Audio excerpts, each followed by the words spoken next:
Welcome to my channel. நடிகர் சத்யராஜின் புதிய look வைரலாகி வருகிறது. ரஜினிகாந்த் புதிய படத்தில் சத்யராஜ் வேணுமா என ரசிகர்கள் கேள்வி எழுப்பி வருகின்றனர். இது குறித்து பார்ப்போம். நடிகர் சத்யராஜ் ரஜினிகாந்த் உடன் புதிய படத்தில் நடிக்கவுள்ளார். இருவரும் மிஸ்டர் பாரத் என்ற படத்தில் நடித்து இருந்தனர். இந்த படத்தில் சத்யராஜ் நெகட்டிவ் வேடம் ஏற்றிருந்தார். இந்நிலையில் சத்யராஜ் ரஜினிகாந்த் இணையும் புதிய படத்துக்கு கூலி என பெயரிடப்பட்டுள்ளது. இந்த படத்தை லோகேஷ் கனகராஜ் இயக்குகிறார். படத்தில் ரஜினிகாந்த் நண்பராக சத்யராஜ் வருவார் என்று முதலில் கூறப்பட்டது. எனினும் இது தொடர்பாக அதிகாரப்பூர்வ தகவல்கள் எதுவும் வரவில்லை. எனினும் ரஜினிகாந்தின் புதிய படமான கூலி கேங்ஸ்டர் படம் என்று கூறப்படுகிறது.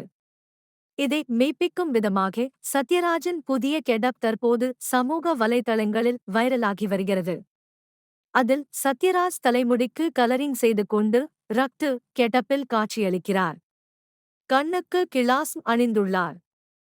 இந்த படத்தை ரசிகர்கள் டிரெண்ட் ஆக்கி வருகின்றனர். நடிகர் சத்யராஜ் சூப்பர் ஸ்டார் ரஜினிகாந்த் உடன் கடந்த 40 ஆண்டுகளாக இணைந்து நடிக்கவில்லை. இதற்கு பின்னால் பகை உணர்வு இருப்பதாகவும் சமூக வலைதளங்களில் கதைகள் உலாவரும்.